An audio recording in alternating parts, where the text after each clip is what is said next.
Assalamualaikum warahmatullahi wabarakatuh. Waalaikumsalam warahmatullahi wabarakatuh. Selamat pagi semua. Mungkin penonton pada bingung nih kenapa kita berdua yang hari ini jadi host. Jadi pertama-tama kita bakal perkenalan dulu.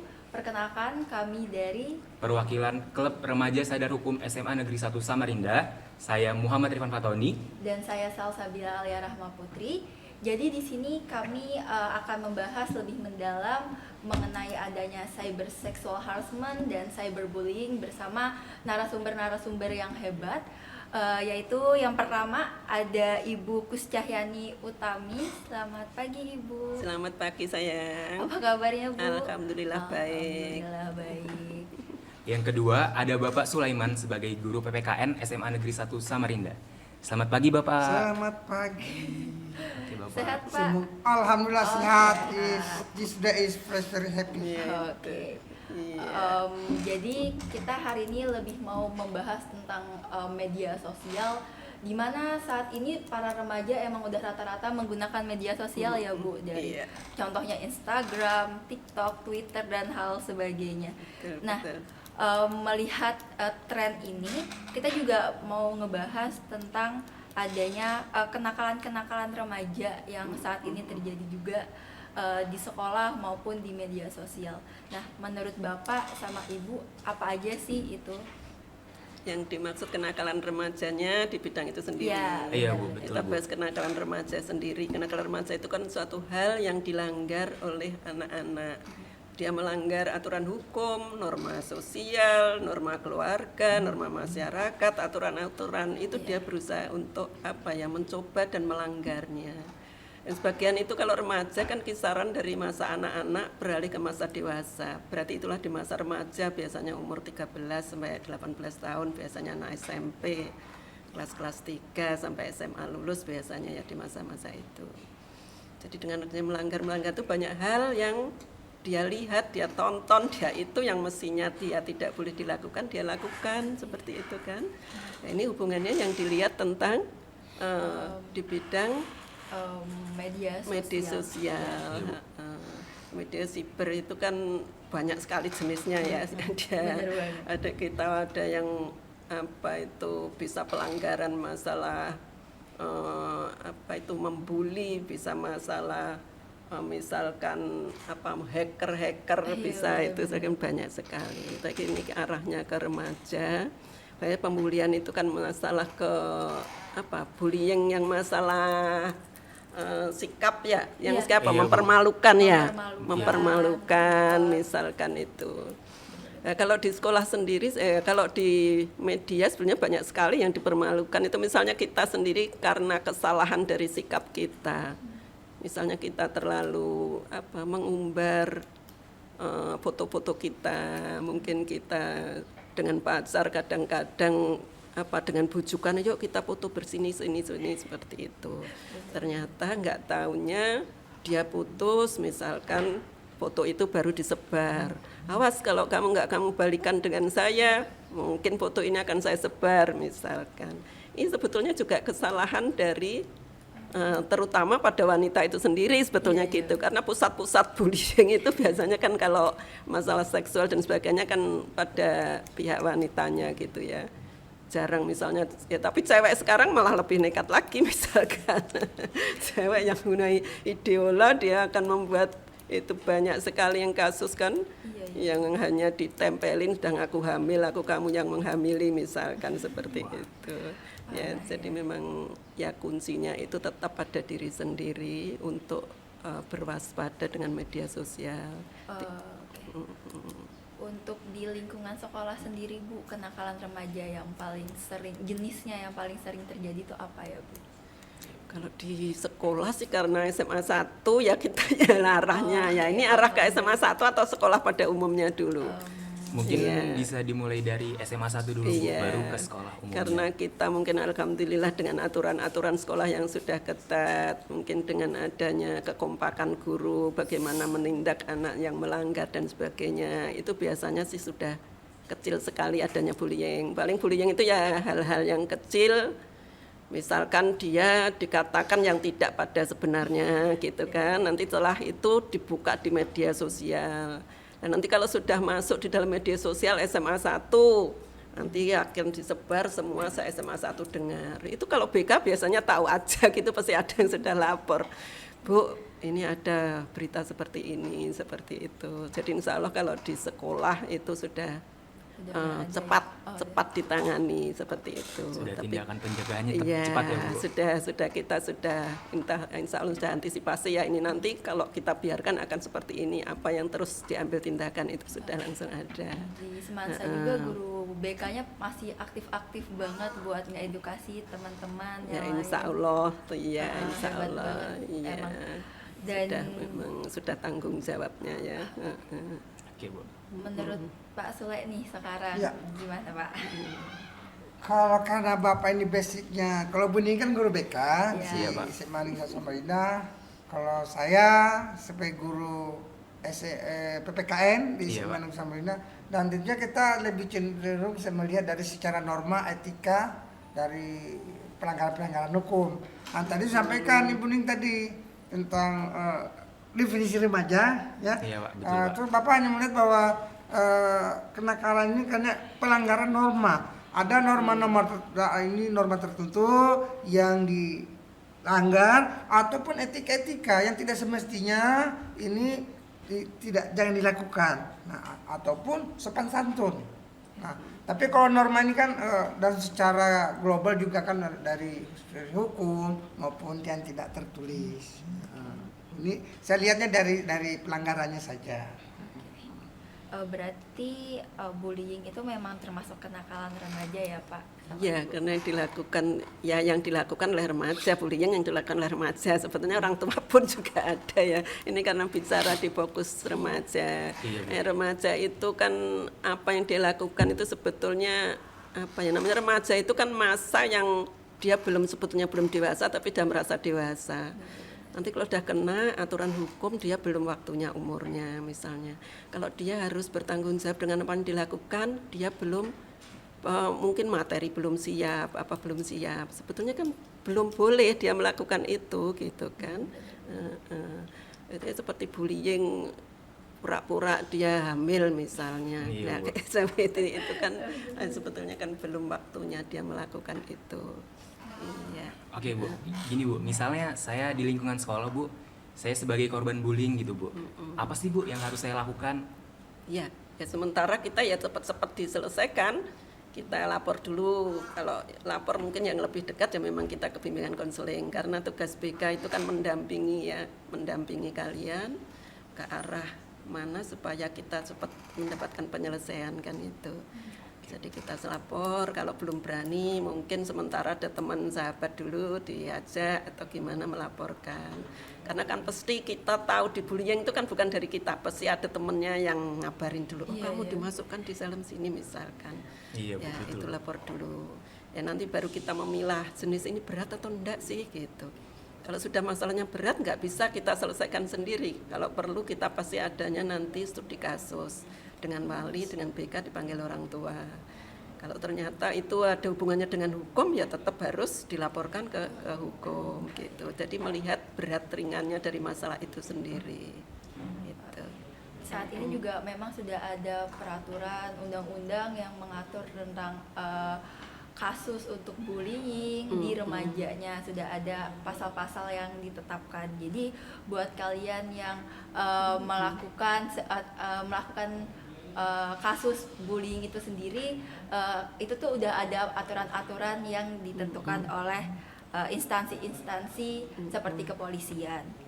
Nah, berbicara tentang media sosial, pasti media sosial tuh nggak cuman buruknya ya Bu, pasti media sosial juga membawa efek yang sangat besar, apalagi di saat pandemi ini jadi sarana informasi dan hal sebagainya. Nah, Ibu melihat, Bapak dan Ibu pandangannya melihat banyak sekali remaja yang menggunakan media sosial saat ini seperti apa ya?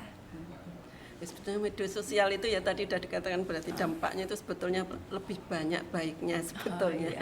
Iya, Bu, Karena betul. yang terekspos itu yang jelek, jadinya yang jelek. Tapi banyak yang terbantu dengan media sosial, dengan Kalian ngerjakan aja, kalau nggak ada media sosial sekarang gimana dengan belajar nggak tatap muka ya. Semua pasti akan melihat YouTube yang ada. Apapun yang kita cari di sana kita tanyakan ada. Anak kecil aja belajar itu, orang tua sekarang sibuk bekerja, anaknya juga belajarnya diambilkan dari media sosial. Tidak jauh-jauh cucu saya aja yang kecil baru 3-4 tahun itu sudah bahasa Inggrisnya udah pinter karena dia ya itu pelajaran yang mendidik dari YouTube yang berbahasa Inggris, ternyata dia saring cepat sekali gitu ya, mengaji juga dari situ juga cepat seperti itu. Ya sebenarnya dampaknya itu sangat baik asal dia bisa menyaring. Jeleknya itu anak itu nggak bisa nyaring gitu kan, apa aja yang penting yang lewat dibuka, padahal banyak iklan yang sebetulnya itu menjebak kita. Kalau sudah masuk di situ itu langsung jebakan semua. Misalnya, monggo Pak Suliman kalau mau melanjut. Iya. Terima kasih, saya lanjut. Kalau ini berkenaan dengan zaman sekarang, zaman teknologi, memang kita tidak bisa membatasi diri sudah. Istilahnya sekarang ini dalam kita bermasyarakat ini sudah tambah batas. Dalam arti bermasyarakat melalui media sosial. Dalam hal ini tidak bisa kita tidak bisa lagi kita elakkan ini. Ini satu kemajuan yang sepertinya itu semacam dibawa ke arus yang deras. Ini harus kita ikuti. Ini arus globalisasi. Mau nggak mau kita harus ikut. Nah, dalam ini penggunaan media sosial lah ini menjadi suatu tempat bersosial, dalam ini kita berkomunikasi tanpa batas. Nah, inilah alat media sosial. Namun apa yang disampaikan tadi Bu Ning juga bahwa dalam media sosial terutama ke pihak remaja ini menjadi persoalan sampai sekarang oleh pemerintah, karena ketika remaja tertentu menyalahgunakan dalam media sosial, dalam ini mengarah kepada pelecehan seksual atau mengarah kepada hal yang porno, penerapan undang-undangnya agak serba salah, dikenakan hukum, mendiskualifikasi karena belum waktunya. Nah, susah. Ini salah satunya jalan lah. Ini adalah komisi perlindungan perempuan dan anak. Inilah mereka yang punya wadah secara legalitas, secara institusi pemerintah. Ini adalah diarahkan ke situ dalam menangani secara persuasif, secara manusiawi supaya tidak terjadi hal seperti pelanggaran. Yaitu yang berarti itu kan peran dari masyarakat itu yang hari ini terutama orang tua ya, itu terutama orang tua. Kadang-kadang orang tua itu sudah menemani yang sekian banyak waktu, apalagi di masa pandemi semua waktunya Pak orang tua yang menemani istilahnya ya. Kalau dia sudah disiapkan dari awal anak ini baik, insya Allah ya lewat aja seperti itu gitu kan. Tapi kalau ternyata orang tuanya wah wis ngikuti gaya-gaya sekarang ya susah gitu. Misalnya gak apa-apa itu bagus sekarang media. Ya, orang tuanya sendiri tiap hari yang tonton selebritis misalnya, padahal itu kan mimpi semua, jual mimpi kalau sudah seperti itu. Mana ada cerita yang jelek-jelek kalau sudah di sana, semua duitnya banyak, bisa beli barang banyak seperti itu. Nah, sedangkan anak sendiri kan belum itu, apa yang harus dilakukan di akhirnya ya melakukan apa yang di media sosial, menampakkan dirinya cantik supaya nanti dapat dikenalan yang ini sebetulnya, padahal dia keadaannya tuh enggak, pengen mencontoh. Itu yang kita bahaya, itu yang harus hati-hati dari kita semua, orang tua khususnya, guru juga harus tetap pendidikan karakter dikuatkan. Mudah-mudahan itu akan terhindar semua ya. Dengan kerjasama insya Allah pelanggaran hukum itu sebetulnya tidak ada kalau sudah semua berjalan dengan baik. Tapi nyatanya kalau yang melakukan hukum sendiri yang melanggar itu ya susah gitu kan. Misalnya kita, ya ayo dilanjut silakan. Hanya saya sepakat dengan Bu Ning bahwasanya di dalam edukasi tingkah laku remaja dari anak-anak, bahkan saya sepakat dengan Bu Ning itu diawali adalah di lingkungan keluarga inti, terutama dalam keluarga inti adalah ibu, bapak, anak, bukan gitu Bu Ningnya. Itu keluarga inti. Ini nama faktor ini sangat memegang peranan penting. Ini yang sebagai dalam perkembangan selanjutnya. Ini memang saya sepakat dengan Bu Ning. Oke Pak, Bu. Jadi sehubungan dengan masa pandemi saat ini Bu, untuk di SMA Negeri 1 Samarinda sendiri, apakah pernah Bu ada laporan tentang tindakan cyberbullying atau pelecehan seksual di media sosial sendiri Bu? Kemarin itu yang ada ini ya Pak, bukan seksual sih bullyingnya itu ya. Gimana itu, Tapi Bu? belum pernah dengar sih yang kalau bullying ya. Tapi kalau yang penipuan secara online banyak, misalnya yang ditipu iya. anaknya lagi sakit itu kan bukan masuk bullying ya, itu ya penipuan ya siber tapi bukan yang ke bullying Oh iya, Bu, ya. betul, Bu. Adanya paling ya itu yang menipu, misalnya orang tua minta Semacam teror Bu ya. ya Ah. teror aja. Teror, Bukan ke betul ya. masalah bullying Ada tentang laporan. ya teror aja jadi ya. Terus keluar dari permasalahan itu tuh seperti apa, Bu? Kan tadi Ibu contohin kasusnya memang ada, terus mereka pasti melaporkan ke guru-guru kan. Iya. Guru-guru melakukan tindak apa nih biar Ya, tadi sudah dijelaskan ya. Oh. Biasanya kan kalau itu kita lihat dulu seberapa Oke, berat oke. kasusnya tadi kan. Kalau memang itu terasa cukup ditangani di intern ya kita tangani intern. Kayak biasanya kalau sudah gitu kan intern dipanggil keduanya, dia suruh minta maaf di di sosial media itu minta maaf, suruh menghapus apa yang dia tulis, baru minta maaf seperti itu. Iya. Jadi kalau Jadi kembali lagi ke remajanya itu sendiri ya Bu, bagaimana menggunakan media sosial dengan baik. Insya Allah kalau misalnya dapat menggunakan platform itu dan memanfaatkannya dengan baik, terjauh dari kasus-kasus yang insya Allah, kami bahas iya. hari ini, yaitu cyberbullying ataupun cyber sexual harassment. Nah, kalau misalnya nih Bu dan Bapak, cara pencegahannya itu seperti apa Pak atau Ibu? Silakan Bu Ning dulu. pencegahan supaya anak terhindar dari Iya itu. benar-benar, Iya. supaya kasus ini nggak ada lagi gitu. Ya sebetulnya sebaiknya itu yang nggak usah nonton yang mengarah, yang itu kan kita sudah remaja itu sebetulnya kan sudah tahu ya. Oh ini nanti kalau saya berbuat ini apa sih akibatnya misalkan gitu. Kalau kan sudah mikir, tapi dia pengendalian diri biasanya yang kurang. Biar aja, biar rame, biar seru. Padahal itu enggak tahu bahwa apa yang saya tulis itu nanti akan disebar orang banyak, akibatnya apa. Saya pasti akan kembali ke kita lagi. Sebenarnya apa yang kita buat, apakah ada yang sesuatu yang tidak ketahuan. Dia nggak sadar bahwa apa sebenarnya saya lakukan itu pasti ketahuan, nggak ada yang nggak akan ketahuan. Meskipun kita nggak tahu nanti dibuka Allah lewat mana pasti akan terbongkar. Ya kalau di dalam kesadaran diri sudah sudah merasa saya harus berhati-hati. Apa yang lewat-lewat di media yang kira-kira tidak perlu yang nggak usah kita coba kita buka. Karena kalau sudah kita coba kita buka akan terperangkap di dalamnya, itu yang bahaya. Jadi tolong pengendalian diri yang bagus sehingga kita tidak terperangkap, itu aja kira-kira. Iya. Untuk Bapak Sulaiman, Kalau Pak, kurang lebih saja tanggapannya. Bu Ning, tapi saya hanya menambahkan memang kasus-kasus ini memang perlu lebih kita konsen dalam hal ini, hal yang perlu kita hindari. Salah satunya adalah ini perlu seperti pembicaraan dari awal tadi itu, bahwa ini kita mulai dari dalam keluarga, terutama keluarga inti. Ini memang harus edukasi ini perlu diterapkan dan dipahami oleh semua orang tua dalam hal bagaimana perkembangan anaknya, harus memahami juga perkembangan anaknya ini dan bagaimana penggunaan teknologi terutama sekarang media sosial. Harus pendampingan penuh ya, harus pendampingan, jangan dibiarin anak membuka Ya. HP seenaknya. Ya. Iya. Nah, itu betul Puning. Jadi penggunaan media sosial orang tua mau nggak mau harus didampingi. Nonton televisi sekarang kalau perlu didampingi. Karena kita itu juga hal sebenarnya sudah mendidik anak. Kita dampingi, apatah ada hal yang perlu ditanyakan kita dampingi. Jangan sampai bertanya ke orang lain.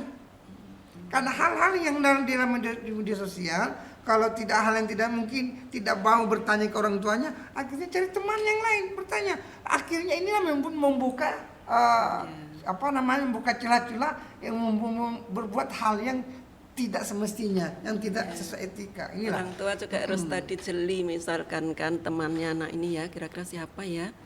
Anaknya ini kira-kira baik enggak? Nah, itu kan penting sekali. Biasanya dia dijemputin anaknya, mau diajak kemana, kita enggak tahu alasannya olahraga, ternyata misalnya diajak nongkrong dan sebagainya. Jadi harus tetap didampingi siapa teman-temannya. Kalau HP juga jangan sampai anak dibolehkan HP dikunci-kunci, nggak bisa ngecek Ya, misalkan. penting juga Jadi itu. kalau selama dia belum dewasa masih tanggungan orang tua harus tegas dengan anak itu, gitu, harus dibuka HP-nya apa sih sebetulnya anak-anak ini. Jangan ada kunci-kunci rahasia di dalam HP itu misalnya gitu. Jadi harus tahu apa yang ditulis, apa yang dibaca anak-anak itu gitu. Betul, itu sepele aja Puning itu, sepele. Menanyakan siapa temanmu nak, di mana temanmu nak, berapa nomor HP temanmu, itu sepele. Tapi pada suatu saat orang tuh kebingungan, nih anak kemana? Salah satunya lah menemui temannya siapa, di mana. Itu salah satu yang sepele, tapi ini sangat bermanfaat sekali. Dan selanjutnya yang kedua itu adalah lingkungan sekolah. Ini harus berkesinambungan. Dan juga Bu di BK Bu ya, ini adanya komunikasi antara orang tua dengan sekolah. Ini terutama di BK.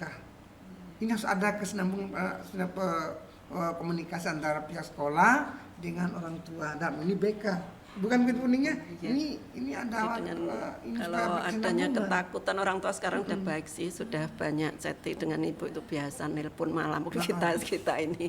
Ya, kalau apa-apa sudah langsung cerita biasanya gitu, udah baik. Dulu kan mungkin nanti gimana anak saya, karena BK kan nggak ada hubungannya dengan nilai dan sebagainya, jadi dia kan bebas untuk cerita, tapi kita juga harus istilahnya ya tetap mendidik di dalam hal yang benar yang kita ini kan gitu. Kalau orang tua misalnya dalam halnya akan membela anak, ya kita tetap harus kita sadarkan bahwa yang dikatakan itu salah sebenarnya. Oke. Jadi, Baik. ya. Ya, baik Bapak dan Ibu. Mungkin untuk hari ini cukup sekian. Ya. Terima kasih sudah bersedia menjadi narasumber hari ini. Amin. Terima kasih. Sukses selalu. Amin. Terima kasih ya Bu, Bapak. Terima Iya, kasih, terima terima kasih. kasih. Oke. Iya. Oke teman-teman, jadi sekian podcast kita hari ini. Kita kembali lagi nanti di podcast berikutnya. Bye. Oke, terima kasih.